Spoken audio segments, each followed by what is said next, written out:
pouquinho, porque a gente vai agora para aquele momento em que contamos com sua ajuda. Sim, você que está nos assistindo em qualquer tela, na televisão, no computador, no celular, agora é a hora do debate 360, né, Rafa? É isso aí, a gente vai começar o debate falando sobre a revogação da medida provisória que autorizava o ministro da Educação a nomear reitores de universidades federais. O debate 360 desta sexta-feira conta com Kim Kataguiri, deputado federal pelo Democratas, e Isalci Lucas, do PSDB, que é vice-líder do governo no Senado. Já aproveito para dar boa tarde aos dois, agradecer a presença e perguntar de que forma vocês avaliam essa decisão tomada hoje pelo presidente do Congresso Nacional, Davi Alcolumbre. Começo com o deputado Kim Kataguiri. O senhor tem 2 minutos, deputado. Boa noite. Vou utilizar até menos, viu, Colombo? Boa noite para você. Boa tarde ainda, né? Boa noite, boa tarde para você. Toda vez você tem vontade de dar já boa tarde para noite. Dani, boa tarde para os senadores Alci. Eu acho que, de fato, a medida é inconstitucional, né? Fere a autonomia das universidades, que têm a completa liberdade de nomear os seus reitores, os seus gestores.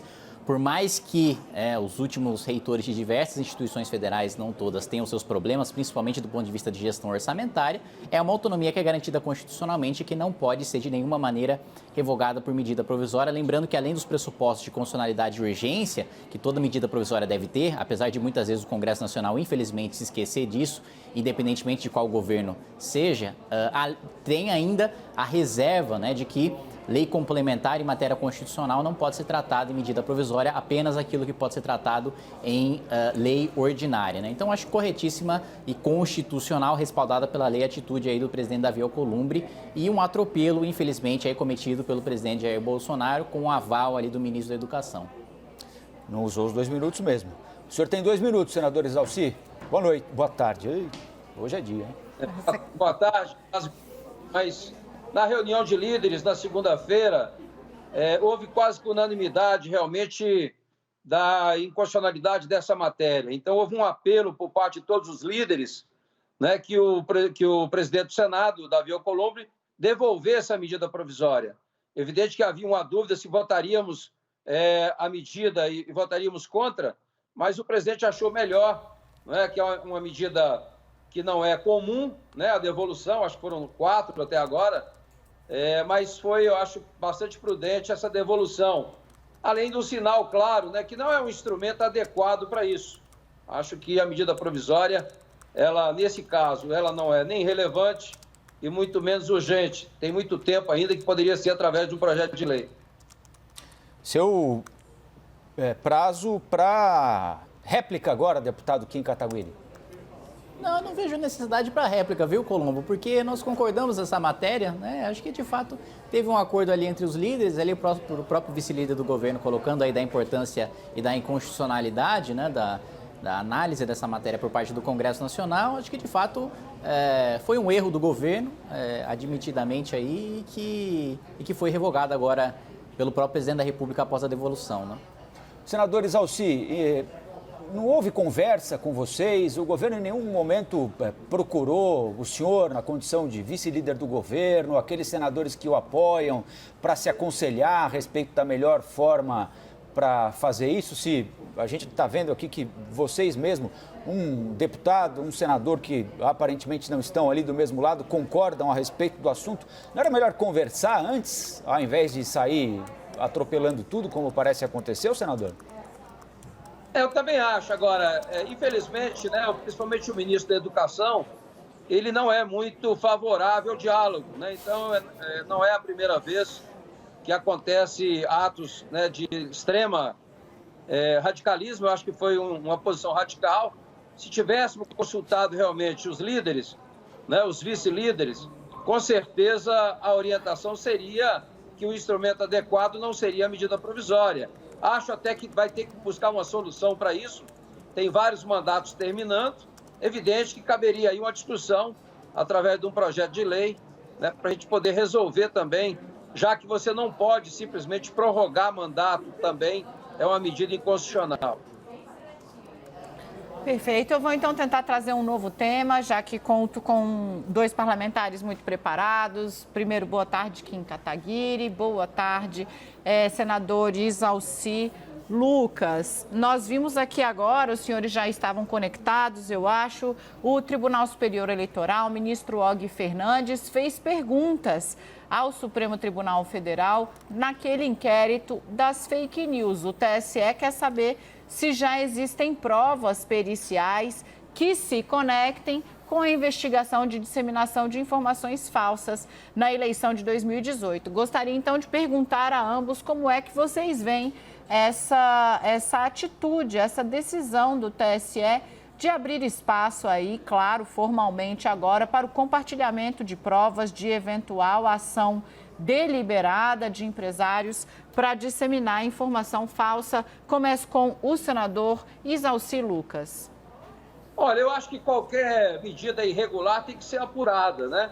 Essa matéria tem sido debatida no Senado, houve, de certa forma, uma apresentação de um projeto muito bem elaborado pelo senador Alessandro, mas que, na prática, ele aprofundou demais. Eu acho que o que nós precisamos resolver de imediato com relação a fake news é a questão do anonimato. A gente não pode admitir, né, anonimato nessa situação, porque eu acho que qualquer pessoa sendo identificada, aí ela responde. Nós já temos legislação adequada para punir realmente as fake news. O que nós temos que eliminar de vez é você permitir que as pessoas se escondam atrás aí do anonimato, colocando robôs e colocando, inclusive, fontes em outros países, né, onde não dá para identificar a pessoa. Então, eu acho que o grande desafio nosso imediato é votarmos e proibir a questão do anonimato, para a gente poder chegar nas pessoas que, de forma irresponsável,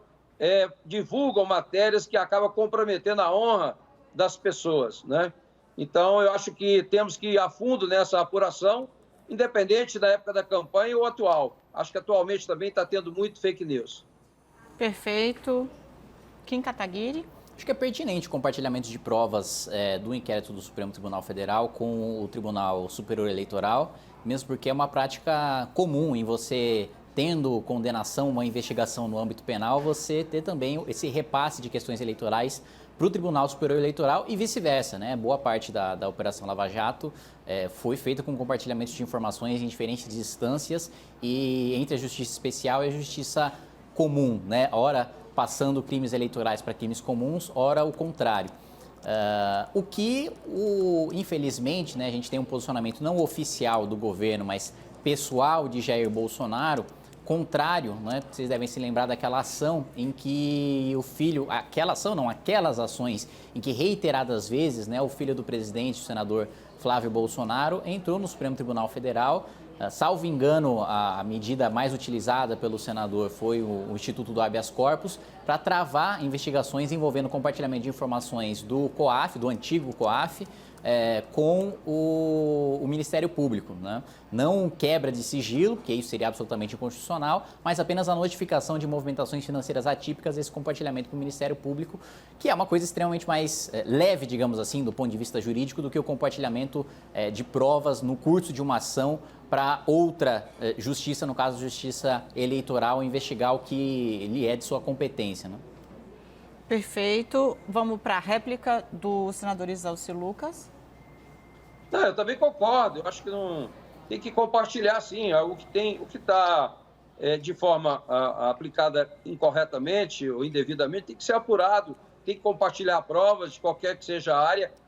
Como foi dito na entrevista anterior, né, de fato, o Supremo tem uma dificuldade de tempo, de prazo, né? Então, tem que compartilhar, porque o TSE ele é mais ágil, né, em função da situação. Eu acho que é importante o compartilhamento e deve ser feito, sim. Kim, e aí a gente já parte para as alegações finais, depois que você tiver seus 2 minutos garantidos para encerrar esse assunto. acho que é isso, né? A gente concordou com o tema. Tá difícil hoje.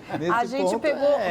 Kim Kataguiri tem sido um dos maiores críticos do governo. Perdão, Kim tem sido um dos maiores críticos do governo. Trouxemos o vice-líder do governo, mas hoje Vossas Excelências estão em consonância.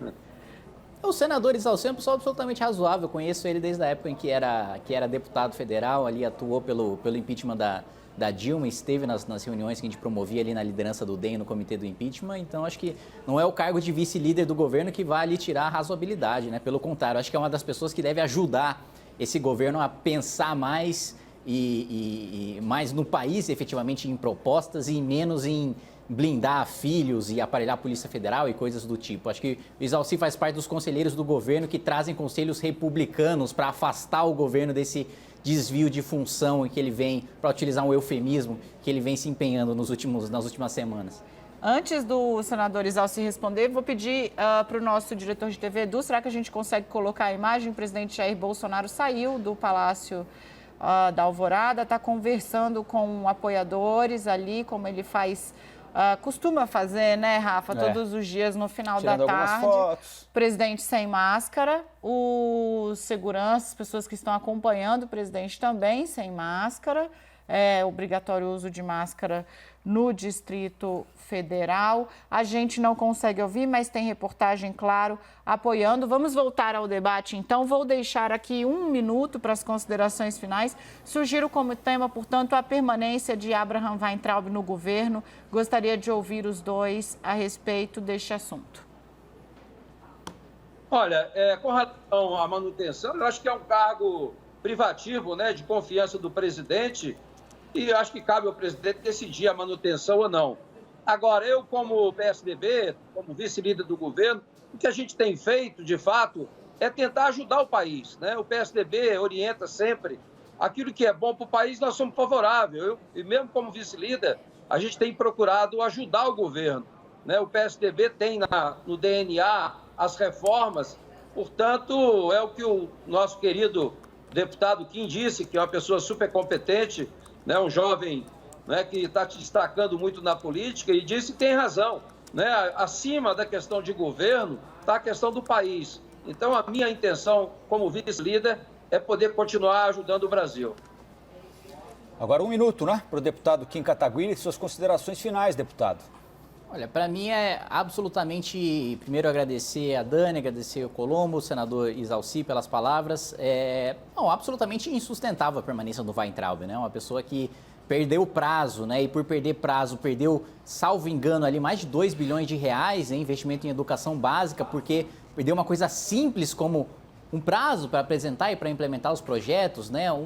Uma pessoa que não tem conhecimentos básicos sobre gramática, né? Eu não estou nem aqui falando sobre alguma coisa que é um erro comum entre os brasileiros, como colocar vírgula entre sujeito e predicado ou o uso dos porquês. Eu estou falando de grafia simples, de você trocar C por cedilha, de você trocar C por SS, de coisas, de erros crassos e de uma pessoa que está absolutamente despreparada, que não tem projeto, que não consegue executar o Enem, sendo já um exame consagrado, já é consolidado e tendo a experiência dos anos passados. Alguém que acha que tem a caneta para mandar prender algum ministro do Supremo Tribunal Federal, enfim. E aproveitar esses últimos segundos aqui do debate para comentar um episódio infeliz que aconteceu nos últimos minutos. O MBL promoveu hoje um ato, né, em frente ao Palácio do Planalto de protesto, né, com um carro de som aproveitando o Dia dos Namorados, de uma mensagem, claro, entre aspas, do Centrão de amor para Jair Bolsonaro, criticando essas alianças que ele vem fazendo, no meu entender, pouco republicanas, e infelizmente, né, os militantes do Movimento Brasil Livre que promoveram essa ação foram agredidos ali, né, militantes bolsonaristas com bandeira do Brasil, né, vejam só, são tão patriotas que até no momento de agredir os outros utilizam a bandeira do Brasil, foram agredidos e nós temos aí um militante, infelizmente, machucado aí com alguns hematomas por causa dessa agressão infeliz. Mas enfim, agradeço o senador Isalci, mais uma vez, Dani, Colombo e a CNN pelo espaço. Vou pedir, deputado, para a nossa equipe entrar em contato e apurar os detalhes desse relato que o senhor traz aqui para a gente ao vivo. Agradeço os senadores Isalci, Lucas, portas abertas. Voltem sempre, da próxima vez, por favor, discordando. Muito obrigado, Dani. Abraço, Colombo. Obrigado. Parece que o ministro da Educação é unanimidade, né?